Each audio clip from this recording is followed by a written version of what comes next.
still I cannot understand why in this war the United States are putting pressure on Ukraine and not on Russia. Yeah. This is something that I just, cannot believe in my heart. So what's been happening? Well, after pausing those military deliveries to Ukraine, America's also stopped sharing intelligence. It was explained by the director of the CIA on Fox TV this morning. Sure.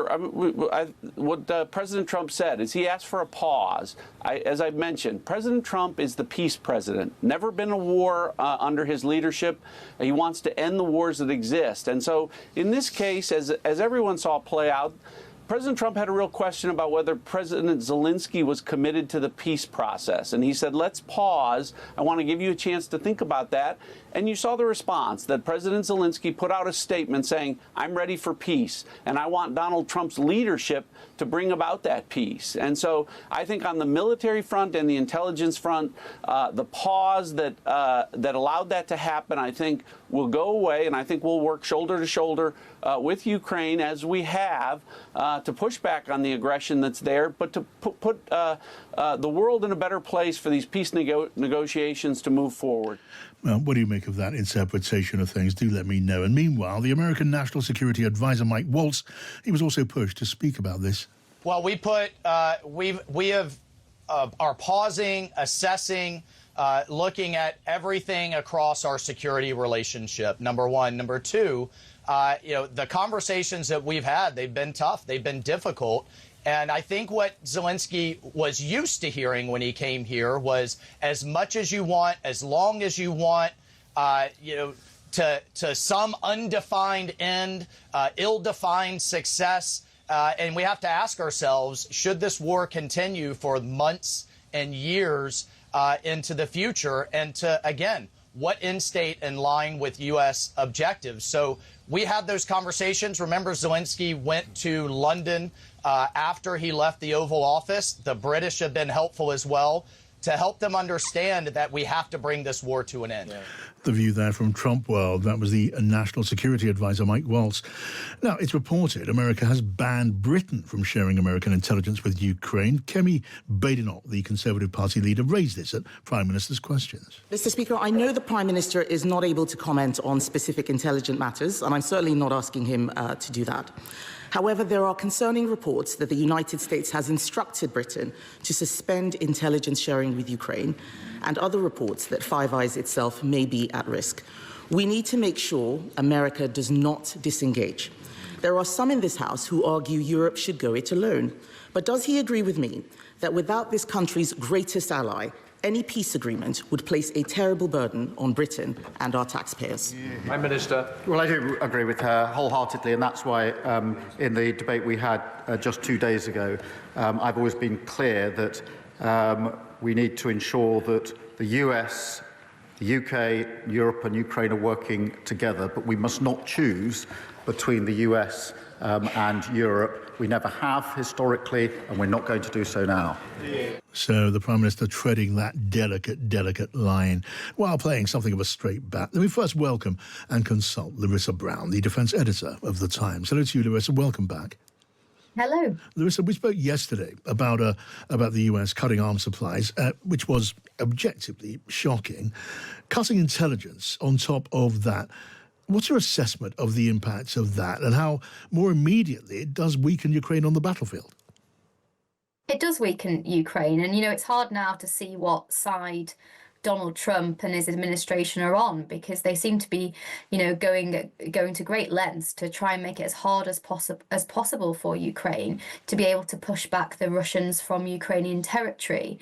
And now by obviously severing this intelligence that the Americans provide to Ukraine, not only will have an impact on the weapons that the Americans provide, but also on the weapons that the Europeans and the British provide, because some of those weapons are reliant on US intelligence in order to hit targets effectively. Yeah. Can you tell us a bit more then, Larissa, from all that you know about the importance of this kind of intelligence at battlefield level?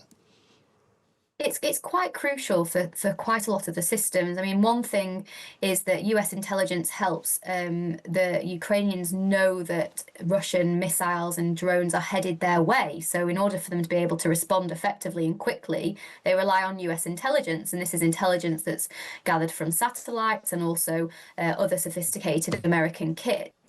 And then there's also the ability to strike, deep behind enemy lines, as so to speak, and that is also reliant on US targeting data intelligence that shows where Russian positions are. So without all of that, they can't be exactly certain where some of these key targets are, and therefore that increases the risk of miscalculation, hitting the wrong targets, and collateral damage, as one analyst has described it to me. Yeah, and also I'm looking at messages coming in from our listeners as we speak. A lot of them are not at all happy. Let me just share this. Elaine has written in. Thank you for writing in, Elaine. She says, John, I'm gutted and outraged in equal measure. If I were Queen for the day, I'd withdraw our invitation to Trump on the basis that the armed forces of a random country, quoting J.D. Vance there, do not apparently pass US muster. So why would he want to engage? I mean, a certain amount of indignation on the part of, many of our listeners writing in. I mean, have you had a chance to sort of test the temperature, Larissa, with the people you talk to all the time, high up at the Ministry of Defence, in political circles? The Ministry of Defence is incredibly nervous about saying anything on this. I mean, from their perspective, they're just saying that we can't comment on intelligence matters.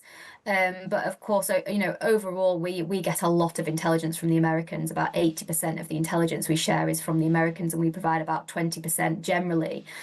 So we are really reliant on the vast amounts of information the Americans get. And so I don't think we're going to be, threatening to do anything anytime soon. I think the message really that John Healey will be taking to Washington today, he's going to meet Pete Hegseth, will be, to urge them to reverse all of this. Yeah. And actually, you quoted some senior US officials there, including the National Security Advisor. It's clear that they're really doing all of this to try and bring Zelensky to the negotiating table, which he has already said he's prepared to do so, but they clearly want to get some sort of deal over the line by piling on the pressure. Yeah, it's suggesting, they seem to think it's possible this intense pressure, which has been doubled down upon now, may lead to some sort of relaxation of these sanctions on intelligence and military aid before too very long. But as it is, it's a confirmation that they are in place now. Hence, as I say, the shock. Now, stay with us if you can, Larissa. I want to talk now, if I can, and welcome to the programme, and welcome to the studio. For the first time, Kira Rudik, who's the leader of the Holos Party in the Ukrainian parliament. Kira, it's good to see you here in person. Hi, John. It's such a pleasure to be here. Thank you so much for having me. Thank you for coming. Look, how did you feel when you heard this news of not just arms being cut off, but also intelligence? It is obviously brutal, and I cannot imagine how many people will pay the ultimate price for the decision. It's also not quite clear why it happened today. So the sequence of events was that yesterday the United States, or 1 day ago, they pulled off the aid. Then President Zelensky sent a letter, and President Trump mentioned this letter at his address to the nation. And then it seemed that the situation warmed up, right? And then today in the morning, we hear that there is a pull on the intelligence data. So I wonder if it was a plan altogether and it was just in motion, right, to pull all the support. And still, I cannot understand why in this war, the United States are putting pressure on Ukraine and not on Russia. Yeah, this is something that I just, cannot believe in my heart. Yeah, I completely understand why you say what you say. I mean, the precise effects of this stopping of intelligence to Ukraine, it's difficult to be precise about it, but is it fair, from what you understand, that it can only lead to the avoidable deaths of more Ukrainians in the battlefield? Absolutely, John. This is what's going to happen. This is why I'm saying that so many people will be doomed right now. But as of right now, it wouldn't change our resolve, and it wouldn't change our general strategy. Because in 2022, we didn't have anyone by our side at the very beginning of the full-scale invasion, right? Right now, we are in a much better position. Yes. We have you guys. Yes. We do. And we have Europe, and we are not going to capitulate, same way as we didn't capitulate in a much worse situation in 2022. Yeah, I mean, it seems that the British Prime Minister, Keir Starmer, may be going to Washington again before too very long. The President of France, Emmanuel Macron, wishes to go along as well at the same time. You will be looking to your European friends to line up on your side and maybe trying to put a bit of pressure on Donald Trump for whatever that may be worth. We are also looking at Europe to take seriously what J.D. Vance said, that Europe's security is now Europe's responsibility, because no matter what happens in the White House, we need to be thinking about the future, and we need to move from the ideas and strong working together towards the comprehensive plan on how European continent is going to defend itself. Yes. With Ukraine, but with also a plan of how to be more independent and not to look up to the United States every single time. All right, Kira. One more question for you, Larissa, if I can. This was what Downing Street said a little earlier on when they were asked about the blocking of intelligence to Ukraine. A spokesman said it does remain a long-standing position not to comment on intelligence, but what I would say is that we have been clear previously we will do everything to put Ukraine in the strongest possible position across all aspects of our support, particularly around defence and security, and that position hasn't changed. Now, Larissa, those are words that are clearly chosen carefully, and you would not hear this out loud from anyone anywhere near the GCHQ or the intelligence service, or for that matter, in the government. But from what you know, do you imagine there'll be efforts in the British intelligence community to fill the vacuum that's been left by America now? Obviously there will be, and we have got quite amazing intelligence capabilities, not only with MI6 and GCHQ, but also in defence intelligence, which is a part of the Ministry of Defence that actually me and you have talked about previously, and they're able to use British aircraft that fly along the border regions of Ukraine that hoover up all this electronic information, and then they do provide that to the Ukrainians. So we can help them. I'm just sort of saying really that the bulk of that information does come from the Americans. All right. Larissa Brown, Defence Editor at The Times, and Kira Rudik, thank you so much for joining us this morning. Kira, we wish you well as always and hope to see you again soon. Thank you, John. And glory to Ukraine. And to Ukraine.